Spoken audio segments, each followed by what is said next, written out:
The most effective gag in modern manipulation is a cheerful grin that orders you to be grateful. It converts protest into bad manners, and pain into personal failure. This is extreme positivity, the velvet glove that hides the hand, squeezes dissent, and rewires guilt.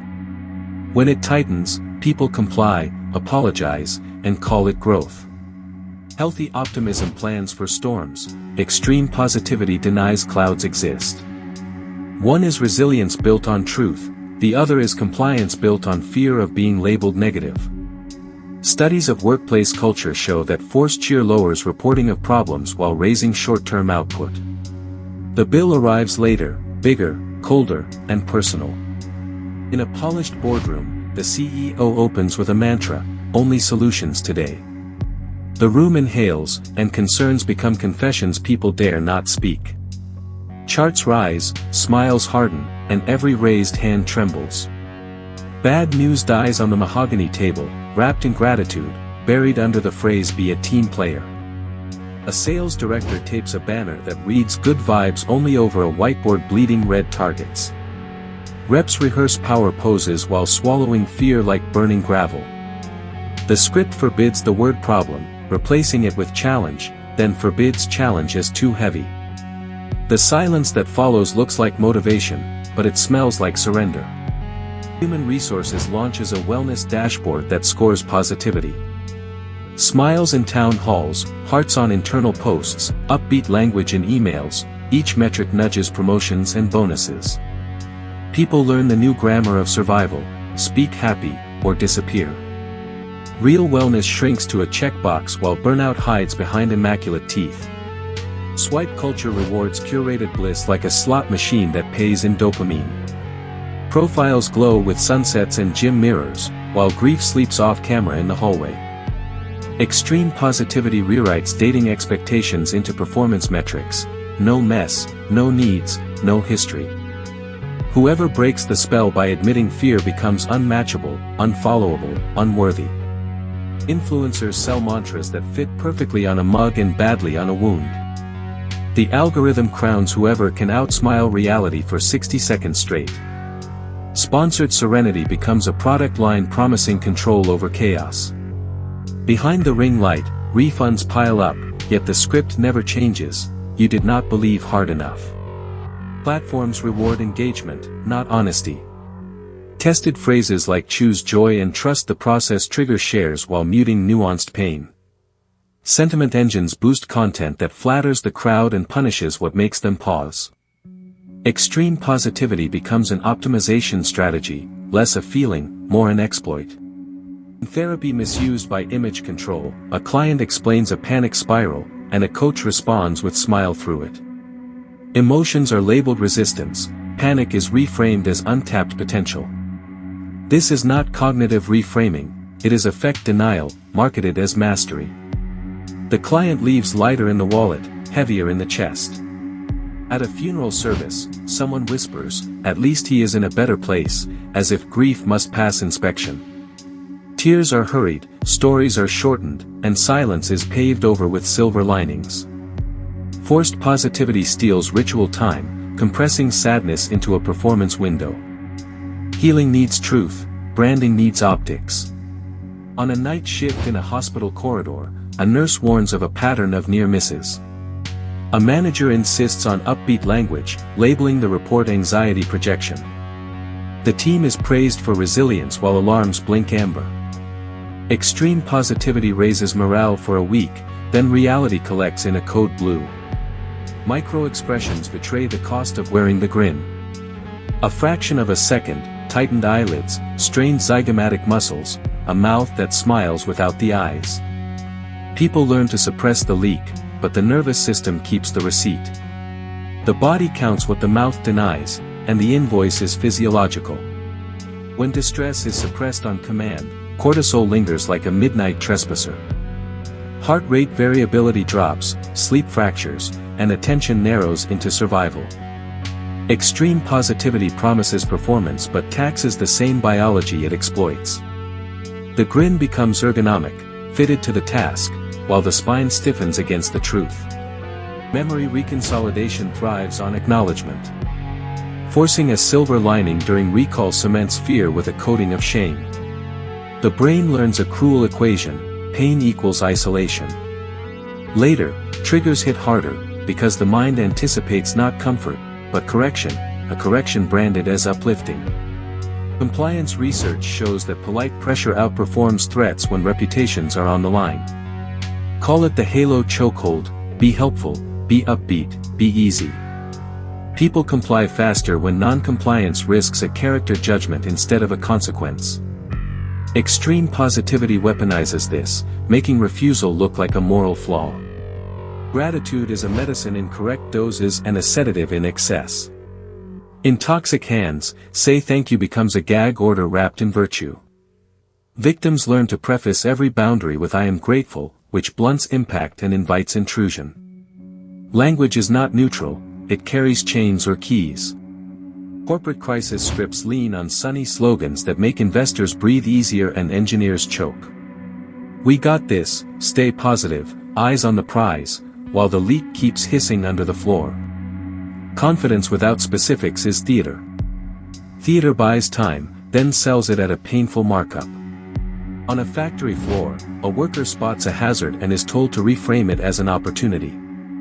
The phrasing changes, the blade does not. A poster with a sunrise covers the dent in the wall. The audit later notes outstanding morale and unexplained lacerations. Middle manager across town buries a safety memo under a slide titled "Culture of Optimism." Legal drafts an NDA that includes disparagement clauses against negativity. The company celebrates a quarter of record smiles in surveys. Share price rises, until the footage leaks, and the footage does not smile back. In a school hallway, a counselor asks a bullied kid to focus on the positive. The child hears this: "Your pain is an inconvenience to our narrative." Bullies learn a new mask: joke, smile, say just trying to keep it light. Extreme positivity becomes camouflage for cruelty. At a family dinner, a parent insists on gratitude journaling before anyone can discuss the eviction notice. The ritual is not comfort, it is censorship with scented candles. When reality enters the room, it must kneel at the door. The children master two languages: performative joy and private fear. Hustle culture baptizes exhaustion with affirmations, then calls collapse a breakthrough. Fitness influencers prescribe smiles between deadlifts, as if serotonin is a spotter. Pain signals are reframed as weak mindsets, until ligaments snap like overstretched narratives. The body finally tells the truth the caption would not allow. In a pew, a believer confesses despair and hears "Be blessed and believe bigger." Faith can cradle suffering, counterfeit faith edits it for optics. Communities drift into performance, where testimonies are curated for applause lines. When miracles do not arrive on schedule, exiles happen in whispers. In dating, love bombing uses extreme positivity like a fog machine. Flood someone with praise, future promises, relentless cheer, and starve them of space. When the switch flips to silent treatment, the contrast scrambles judgment. Victims chase the initial high, mistaking a tactic for a truth. Boundaries sound negative to manipulators who prefer affirmation loops. They will recite "You are amazing, you can do anything, except say no to me." The praise is conditional, calibrated to soften refusals. Extreme positivity there is not affection, it is a sugar glaze on control. Financial scams glow with testimonials brighter than audit reports. Smiling investors on camera say life-changing while the footnotes shiver. The con artist knows that joy disarms scrutiny faster than tears. Extreme positivity is the bait, urgency is the hook, shame is the net.